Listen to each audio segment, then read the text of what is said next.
Hey guys, welcome back to Pikastache's The Royal Trap Playthrough. So I just finally decided I'm going to go through all of the different good endings. If you want bad endings, just comment below. I'll also do them if you really want them.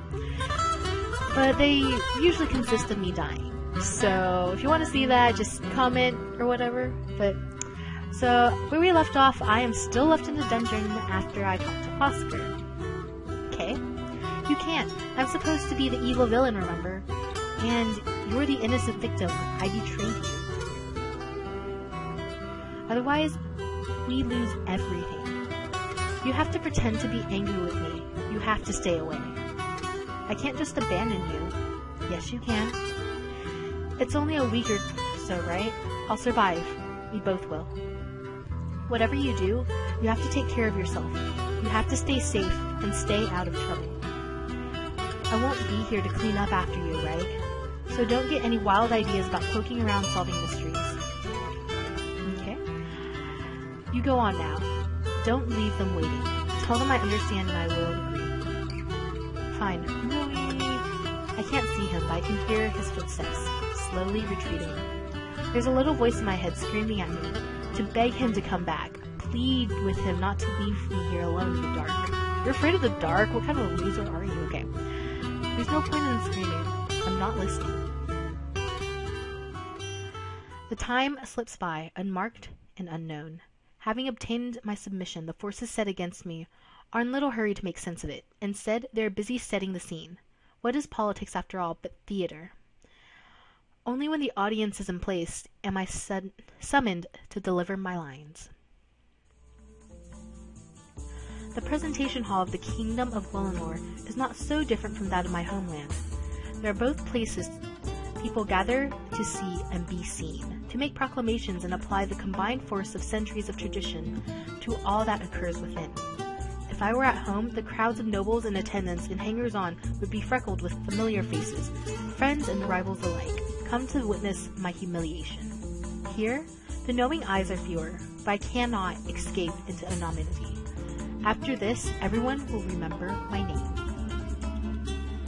Madeline Valois of the Kingdom of Osendar.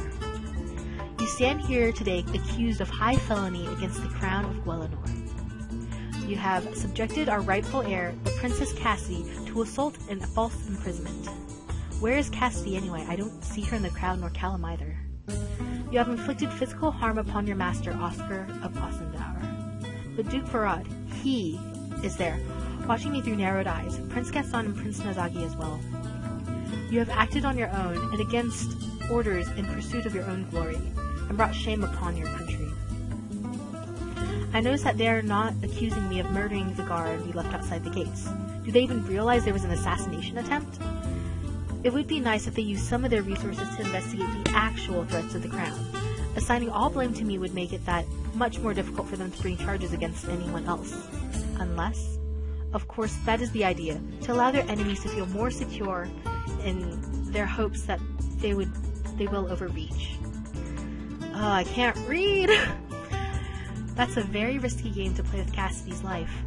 But they haven't asked for my opinion, have they? What is your answer to these charges? I admit my guilt and I await His Majesty's judgment. There is a brief outburst of curses and heck, I can't read! Ah. As Miss Valois is not a citizen of Gwelinor, she cannot be given the full penalty for treason. She has also admitted to our lands as an honored guest, and is entitled to certain protections of hospitality. An ugly murmur builds in the crowd. They heard what I've done. They don't like the idea I might get away with it. Thanks to the heroic actions of our son Callum and the page Dolores Orphe. Orphan? Short for orphan. I bet that's short for orphan. Okay. Yeah, okay. Oscar, I see him. Face away. Therefore, we honor our relationship with that kingdom. The criminal will be kept in chains until such time she can return to her homeland. There she will receive whatever punishment her sovereign ruler sees fit to assign, as is his right. Oh, clever. They've managed to make it look as if they're doing Osendar a great favor, but at the same time putting pressure on them. I'm not so paranoid to believe that the entire affair has affair so far has been arranged to bring about this outcome. Neither I nor Ostendower is important enough in the scheme of things to be worth so much effort. No. This is simply the result of the great game of politics. A skilled player never lets any opportunity for gain slip by unnoticed. Unfortunately, my current position leaves me little in the way of my opportunity. Do you have anything that you wish to say for yourself? No, my lord. I thank you for your mercy and your wisdom. So be it. Take away. And I'm sent back to the dungeons. How wonderful. Okay. So I'm gonna save again, just in case, like, this might lead to, like, alternate outcomes. I know I choose names somewhere, I just don't remember where. Okay. Alone in a cell in a foreign land. I have not failed my duties. Oscar is protected, even Cassidy is safe, for now. Or is she? I have known Cassidy only briefly, but it is difficult to imagine the kind and caring princess I met going along with this charade. And neither Cassidy nor Callum was present at the audience. Has something happened to them? King Pedric and his wisdom Paloma have shown themselves willing to mislead and manipulate their children in the past. There may be schemes underway that I have not yet guessed. What of Dolores? Her mysterious protection. She, too, was not present at to hear my sentence. What reward has she received? Perhaps I acted hastily by agreeing to this fall, but my options at the time were extremely limited, and still are. I am trapped in here.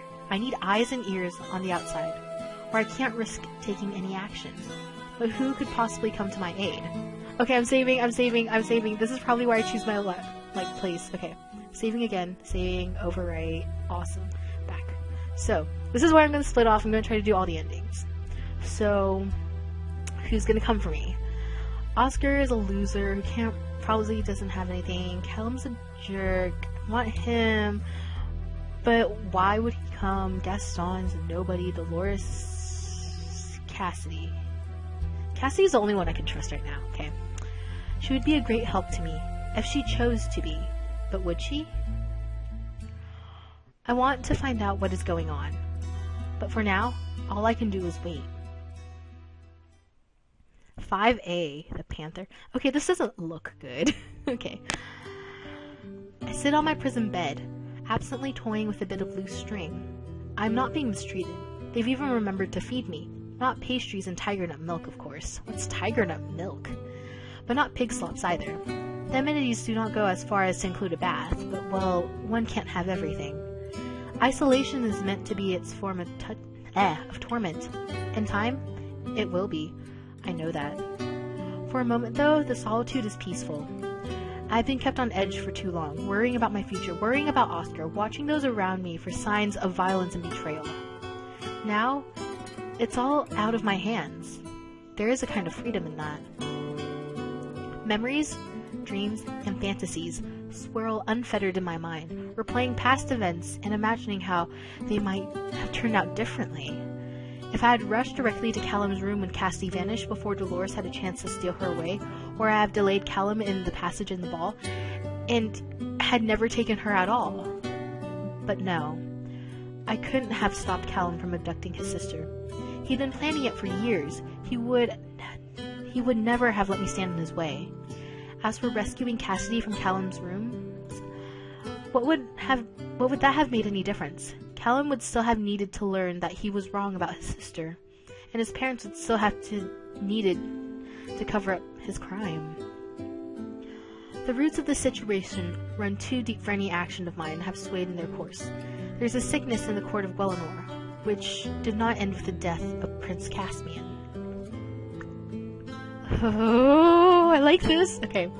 There is a possibility that someone has discovered the truth about Caspian and Cassidy. No. What will happen to her? What will happen to us? Wise Paloma's afraid of something. Some secret being learned that they could spell disaster for the royal family, but what? Lost in my thoughts, I haven't yet had time to grow lonely, and thus turn only half an ear to the sound of footsteps passing my cell door. Certainly, never expected that the door to be opened. Surprised, I spring to my feet as someone enters. Cassidy? Oh. Okay. You! What? He crosses to my side and takes hold of my shoulders. He's gonna kill me. Why did you do it? Do what? He can't be talking about my kidnapping Cassidy, can he? He knows it's a lie, or this is a show for some onlooker? Why did you go along with the charade? I thought you understood. I thought you were stronger. No. Whatever this is, I don't think it's for show. He is truly angry. At his parents or at me? I didn't have a lot of choices. I was alone, I was disarmed, I was arrested. His fingers tightened on my arms. You lied for them. I did what I had to protect my prince. I didn't have any good options. And now you've let them make you a pariah. For nothing. He gives my shoulders a final shake, then steps away, throwing up his hands. It's only then that I notice that the other person who has entered my cell. What is she doing here? That's the gilding on the gingerbread. Meet my new valet. What? That's ridiculous. Believe me, it weren't my idea. She works for you? Of course not, but I'm saddled with her anyway. Whether it be to spy on my actions or simply to annoy me into an early grave, I have no idea. Hey guys! So, gonna leave you guys on a cliffhanger and stop right here because I'm cool like that.